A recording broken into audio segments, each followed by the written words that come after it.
Hey, it's me, MLB. Here is chapter 70 of Cute Little Love Letters, and this one is titled Fun to Freaked.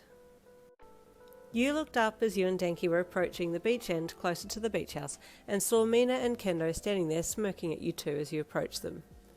Hello, children, Mina said in a teasing voice. What have we been doing out this late? Kissing in the woods? The fact that she had nailed at first go had your face feeling hotter than the sun, and Denki coughed and looked away. Just having a little time together, he said vaguely, but Mina and Kendo knew what was up. Mina hummed. Well, thank you, we'll take it from here, Danks. Have a good night, she said as she grabbed for your arm and pulled you away from him, and Kendo slung her arm around you too, the pair of them heavily escorting you away from Denki. Bye, Denki, you called back over your shoulder, trying to stop and see him, but the girls were on a mission to get you away and back to the house so they could ask you some questions, and you had to give him a quick wave and then just give in to being politely kidnapped.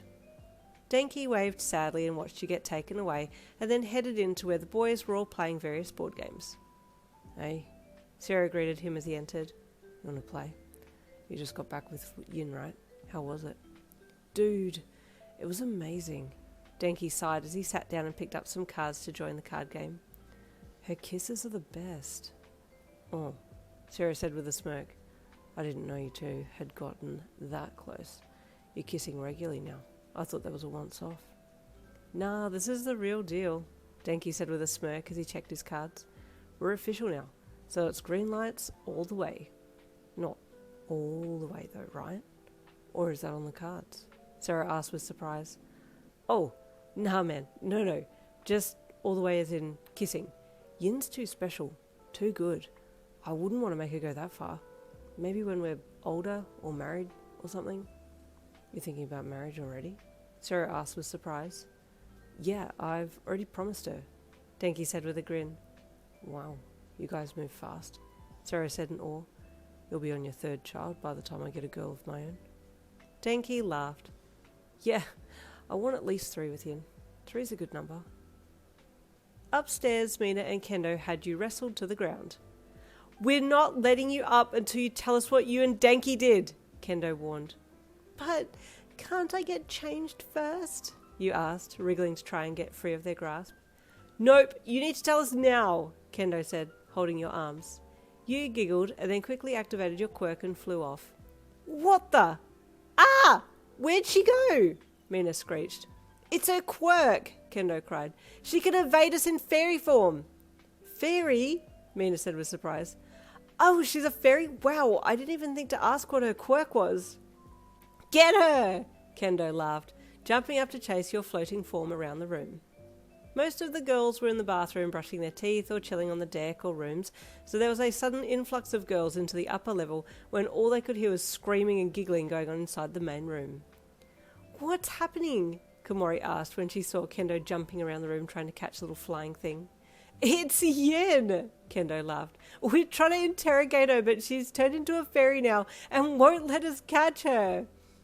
Oh, she's so pretty and little in fairy form, Komori gushed. I've never seen her use her quirk before. You're not being helpful, Kendo cried, still trying to catch you. This went on for a little while before you finally turned back into human form and dropped to the ground again. Wait, okay, I'll tell you, but I want to get changed first, you laughed as Kendo engulfed you in a cuddle. Promise, Mina begged.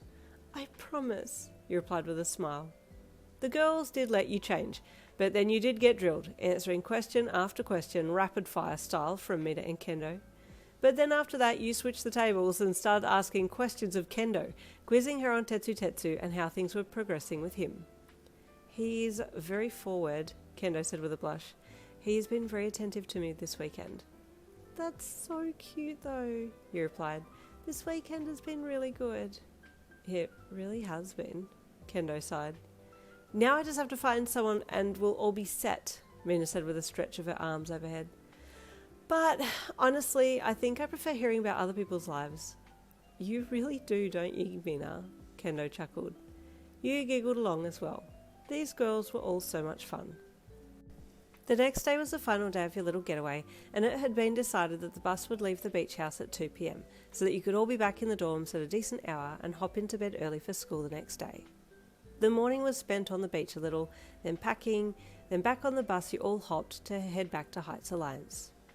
"Bye, beach," Denki said, looking out the window of the bus as it slowly did a turn in the driveway and headed out onto the road.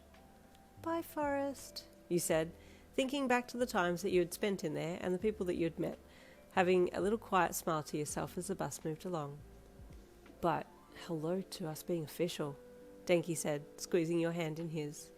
"Yes," you said with a smile as he looked at him, leaning in to rub your nose against his, while your other hand felt for the rose quartz gem from him still hanging around your neck.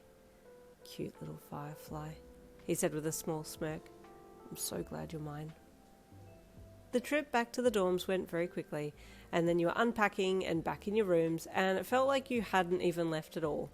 It was a little sad to be back there already, so you called your mum to tell her about the fun that you had had so that you could extend it a little more in your mind. "I'm so glad you had a lovely time," she said in her gentle, calm voice. "I really did," he replied with a smile. "I think I'll wait until I can talk to her in person before telling her about meeting some special people," you thought. After talking to her for a bit, you then messaged Mr. Sadatori to see how he was faring with stocktake, and he asked you to come in on Wednesday if you could. "Yes, of course. I'll ask for leave and I'll come after school," you said. "Thank you. That would be wonderful," he replied. I'll hear from you then." "Okay," you replied, ending the conversation there.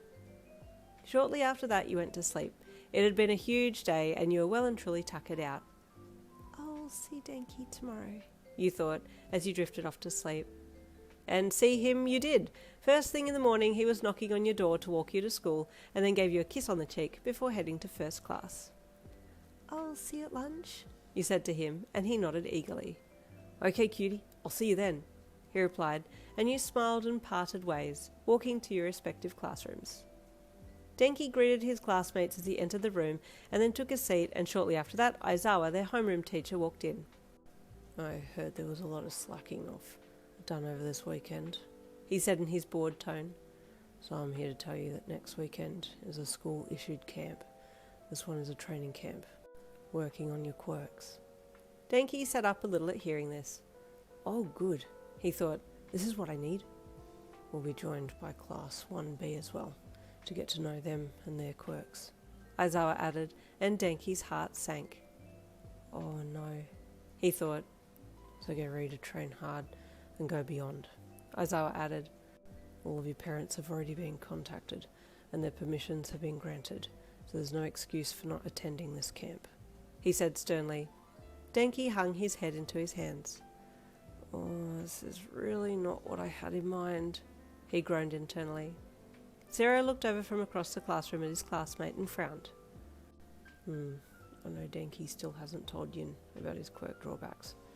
How's he going to navigate this one? He's going to have to tell her sooner or later, or is he planning on just letting her see for herself?" he wondered. Well, the next hurdle is fast approaching. Stay tuned for Chapter 71 coming tomorrow. I'll see you then.